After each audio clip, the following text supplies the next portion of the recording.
हो हो, आता फोन ठेव. आईचा फोन होता. बहिणीचं लग्न ठरलंय ना. फर्निचर खरेदीसाठी अनेक शॉप मधल्या सेल आणि डिस्काउंट बद्दल बोलत होती. अहो, या सेल आणि डिस्काउंटच्या मोहात आपण टिकाऊ नाही, टाकाऊ फर्निचरची खरेदी करतो. मजबूत आणि लॉंग लाईफ फर्निचरसाठी माझ्या विश्वासाचं एकच नाव, Samarth furniture mall. Samarth furniture and mall, Gulewadi, Sangamner, Sugaon Budruk, taluka Akole, जिल्हा अहमदनगर. अध्यक्ष महोदय, माझ्या संगमनेर मतदारसंघातील तसेच तालुक्यातील नागरिकांच्या जीवनाशी थेट संबंधित असलेला महत्त्वाचा विषय हा सभागृहाच्या निदर्शनास आणून देतो. पाणी पुरवठा व स्वच्छतेच्या गंभीर समस्या. जलजीवन योजना जी हरघर जल देण्याची महत्त्वाकांक्षी योजना आदरणीय मोदी साहेबांनी सुरू केली, त्यांचा उद्देश चांगला होता. परंतु माझ्या संगमनेर तालुक्यामध्ये अशी विदारक परिस्थिती झाली का काही राजकीय ठेकेदारांनी ठराविक प्रत्येक कामं स्वतः घेतलेत. त्यामध्ये एक उदाहरण आपल्याला मी असं देईल का गुलेवाडी म्हणून एक जे गाव आहे, तिथं ज्यावेळेस त्या योजनेला मंजुरी मिळाली त्यावेळेस ती 81 कोटी रुपयाची योजना होती आणि कालांतराने ती 125 कोटी रुपयाची योजना झाली. पाणी पुरवठा मंत्री साहेब, आपण आहात इथं, याच्यामध्ये गंभीर विषय आहे का ज्यावेळेस तुमच्याकडून या योजने संदर्भातला प्रस्ताव बनवला गेला त्यावेळेस जर तो 81 कोटीचा होतो, मग या असे अपूर्ण प्रस्ताव का बनवले गेले आणि या अपूर्ण प्रस्तावातून कामं घेतल्यानंतर तुम्ही डायरेक्ट ते प्रत्येक योजनेच्या कामामध्ये तो निधी 50-50, 25-25 कोटी रुपये हा कशा प्रकारे वाढला गेला याची सुद्धा निश्चित चौकशी होणं मला वाटतं गरजेचं आहे.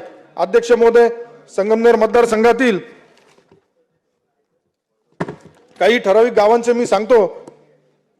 गुलेवाडी असेल, धांदरफळ बुद्रुक असेल, जवळे कडलक, चन्नापुरी, निमगाव, भोजापूर, साकूर, अकलापूर या प्रादेशिक पाणी पुरवठा योजना आहेत, यांची चौकशी होणं गरजेचं आहे.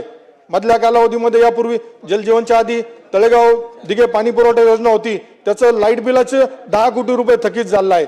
परंतु पाणी नसताना सुद्धा 10-10 कोटी रुपये याच्या बिल आलेले आहेत. तर माझी आपल्या माध्यमातून शासनाला विनंती राहील का हे सुद्धा याच्यामध्ये सवलत मिळाली पाहिजे, वीज बिल माफ झालं पाहिजे, या दृष्टीने सरकारने प्रयत्न केला पाहिजे. तसेच माझ्या मतदारसंघातील ज्या जलजीवनच्या योजना आहेत त्याचे प्रलंबित ज्या आहेत त्या तत्काळ सुरू होणं गरजेचं आहे. बंद पडलेल्या योजनांची तांत्रिक तपासणी करून त्या दुरुस्त होणं गरजेचं आहे.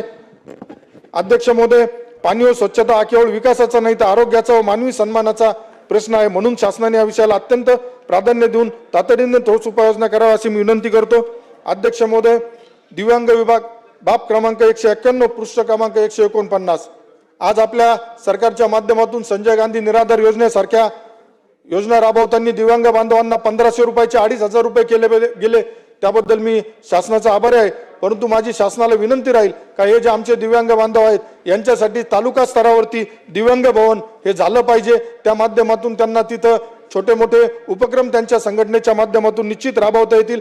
माझ्या संगमनेर येथे बीओटी तत्वावरती बस स्थानकाचं काम झालंय. यामध्ये दिव्यांग बांधवांना देण्यासंदर्भात, गाळे देण्यासंदर्भात कोर्टाने सुद्धा निकाल दिलेला असताना सुद्धा तो जो विकासक आहे तो विकासक त्या दिव्यांग बांधवांना गाळे देत नाही. तर आपल्या स्तरावरून सुद्धा त्यांना सूचना होऊन त्यांना गाळे कसे मिळतील यासाठी प्रयत्न होणं गरजेचं आहे.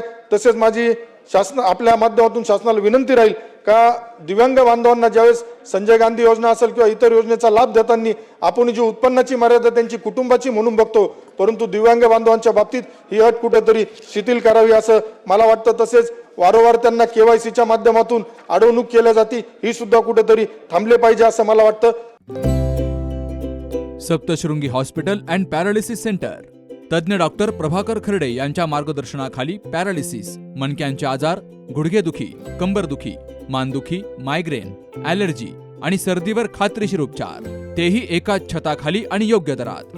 इथं उपलब्ध आहे acupuncture, physiotherapy, panchakarma, massage, steam bath, tub bath, digital X-ray आणि अत्याधुनिक पॅथॉलॉजी लॅब. त्यासोबतच निसर्गरम्य वातावरण, आरामदायी रूम्स, कॅन्टीन आणि प्रशिक्षित स्टाफ. आजच संपर्क साधा. ठिकाण मुक्ताई मंदिराजवळ, रायते वाघापूर, तालुका संगमनेर, जिल्हा अहिल्यानगर. संपर्क 9657 23 0023.